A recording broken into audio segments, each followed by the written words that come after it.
Hello, everybody. This is Carrie from Conversations at Carrie's Corner. How are you today? Before we go any further today, we have to take a few minutes and remember the worst day in American history when over 3,000 innocent Americans died because of the hate and the violence from terrorists that took their lives. They were going about their normal day, and they never made it home. We saw heroes that day, many of them on those planes. The plane that landed in Pennsylvania that crashed because brave Americans, in their final act, stopped a plane from landing we don't know where, at the White House, at the Capitol. True American patriots. 24 years ago, on a beautiful September morning, America came together. 24 years later, we're the most divided we've ever been. And we know that. Proof of that is in the assassination of an innocent 31-year-old man who disagreed with the opposite side of the political aisle. He's dead. He was assassinated. He left behind a beautiful young wife and two beautiful children that will never, ever grow up with their father. As an American, I'm ashamed. I'm ashamed that at some point we're going to have to look at these children and explain why their father was murdered because he disagreed. I started Conversations at Carrie's Corner as a way to perpetuate conversation. My hope was that if we bring subjects and challenges and things to the forefront and we talk about them, we can start this perpetual snowball of conversation. We talk about it, you share it with your circle, they share it, and so on. Because when we can sit down and communicate calmly, rationally, intelligently, respectfully, patriotically, we can accomplish great things. But as I make this podcast today, we are actually further apart than when I started this podcast.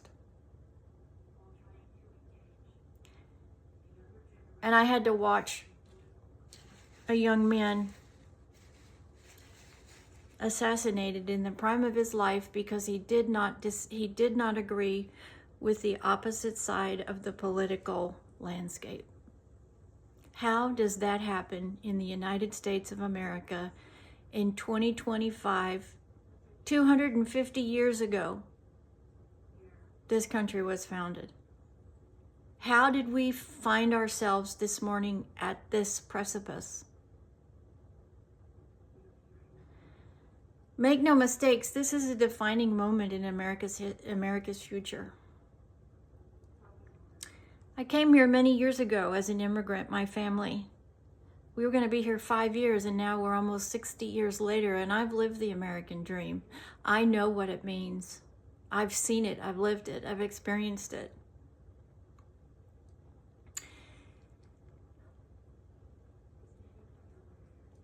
My heart is broken today.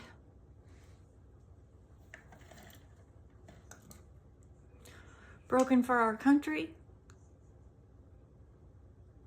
Broken for this amazing man's death, his beautiful family, and the life that now they have to figure out how to live without him. And he was a future leader of our movement. He's already a leader in it, but he could have been our leader at some point. Because his decisions were based in faith. One nation under God. Well, I know this is not what God intends.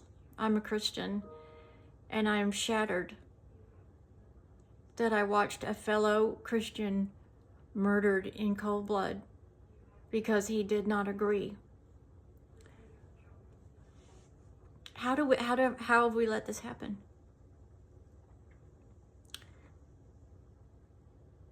Make no mistake, there are people complicit in this murder. The actual people who have arranged the murder, if there's more than one. And then every single person that has spewed rhetoric of hate and division and supremacy and ideology in the last 10 years. Because that's truly when all of this started. The moment Donald Trump came down those escalators, there was an active plan to destroy this man and destroy the conservative movement. But you see, it didn't work. He's now the president of the United States again. You've already tried twice for his life. And now an innocent family is shattered forever. And I'm calling on everyone in the conservative movement to call out every single individual that utters any words of hate and destruction. Now, I'm not saying calling out a political leader for their failures is hate. That is our responsibility as U.S. citizens and permanent residents. It is our responsibility to call out our leaders when they are failing to do what they took an oath to do, which is to protect us and to provide us the way of life that we are entitled to. We are entitled and must, every time we see any of our leaders failing to do their job, to call them out. I'm talking about anyone that gets on and says, "Oh, I'm so happy he was murdered. I'm so glad he's dead. Donald Trump is a terrorist. Donald Trump is a dictator. This is Stalin. This is Hitler. The right are deplorables. They're uneducated. They're unintelligent. They're despicable." On and on and on. We have a nationally televised show called The View that every single day spews this hatred and division that is fueling this absolute civil war that could erupt. The difference is conservative people are not going to react that way. We're not going to take to the streets and blow things up and loot businesses. We're going to dismantle the left's mantra of hate and division systematically, because what happened yesterday is the left solidified and cemented the conservative movement by assassinating one of the most important people in our movement. See, you don't understand. Donald Trump is not the movement. He is the person that is at the forefront of our movement. He is not the movement. We, the American people who want conservative values, who want family, who want common sense, who want less government, that's the movement. And the left has completely missed the fact that what they did yesterday will unite this movement, and we will dismantle the left and its hatred and its division. You see, we're not going to let our country fall apart. The left wants that, because the left, they're not concerned about you and me. They're concerned about themselves. They're concerned about their power, losing their power and their money and their accolades and their elitist values. They're not concerned about the small business owner or the young couple trying to buy a house or the retired couple trying to retire. They don't care about any of that. They care about power and money. And they have violated the trust that Americans have given them in electing them to office. It's our responsibility as Americans to police our leaders. And when our leaders are failing us, we've got to remove them. See, we're in charge. They're not. And for too long, we haven't made anyone accountable. And it's got to stop. It's got to stop right now. The American people have to unite with each other to take back this country and where we're headed. And we took the first great step of making sure that a conservative was in the White House. We have so much more to do. We have to take Charlie Kirk's assassination and let it be the fuel that fires us to make sure the way of life that we want is what we have. And that way of life is inclusive. You don't have to agree with us. You don't have to agree with the things that we agree with. You have to be willing to live in a society where we all get along and we all get along and can disagree. We can't sit down at a table and have a civil conversation because the left every single time brings hatred and division and violence. How many people have you seen destroyed on social media because the left attacks them? They've weaponized, during the Biden administration, our own government against us. It was a wake-up call. And we rallied. And we elected Donald Trump. We have more to do today than we did on that election day. Because this assassination is an assassination on our way of life. What we believe, what we want, how we want to live. The future generations, we have to make sure that the future generations have what we've had. Charlie was doing exactly that.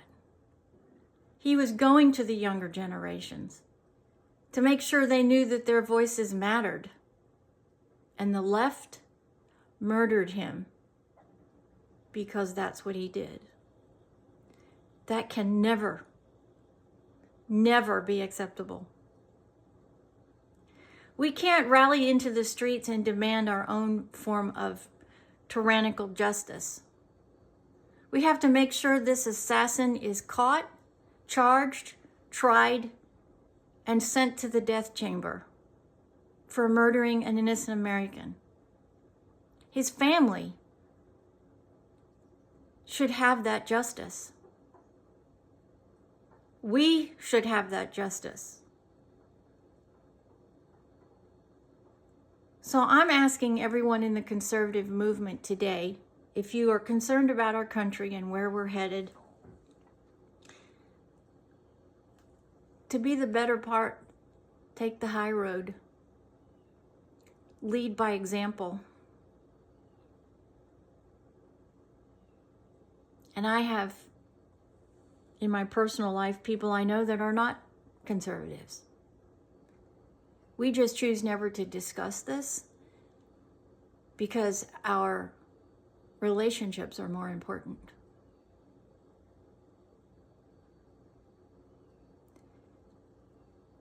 But we have to, as a movement, call out every single individual that opens their mouth and spreads hate and division and rhetoric because we do not agree with their thought processes. They have no policies. They have no direction for our future. All they have is hate. That's all we've heard from the Democrats and the left is hate. Hate Donald Trump. Hate this, hate that, deplorable this, disrespectful, uneducated.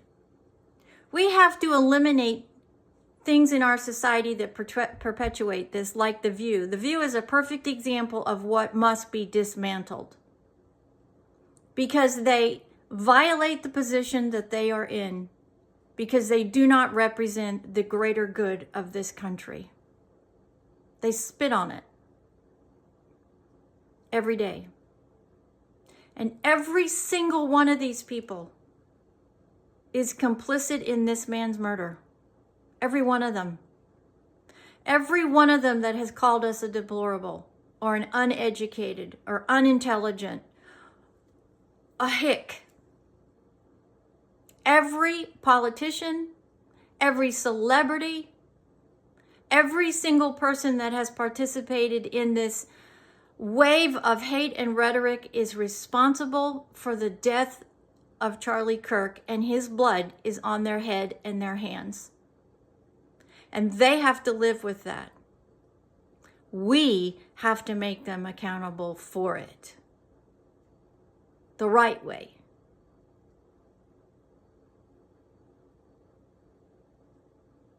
We are at a precipice in this country on this September, the 24th anniversary of the massacre of innocent Americans. And the fact that we are at this moment on this day because another innocent American was assassinated yesterday.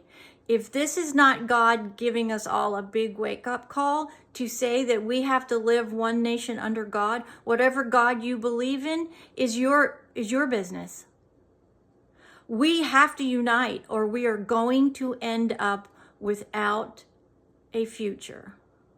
That is where we are today.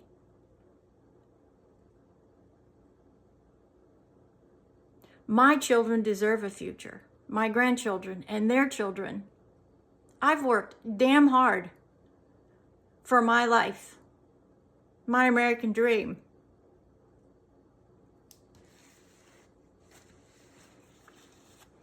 And I am not going to let the radical left destroy that dream because I do not agree with them. I'm drawing the line in the sand today. And I'm promising every time I hear it, I will be speaking up and I will be condemning it. And I am asking all of you to do the same thing. It is the only way we will get back the ability for this great nation to rise and be good and great under God again.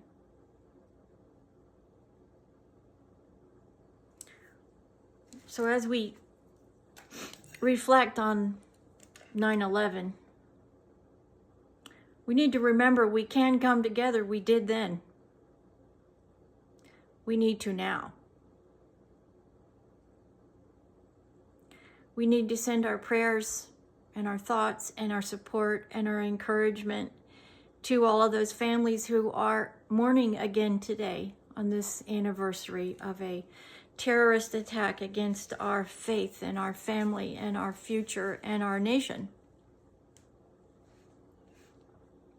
And we have to do the same for Charlie Kirk's widow and his poor children. They don't deserve any less. He was an innocent victim because he disagreed with the left. And that can never be okay in the greatest country on earth.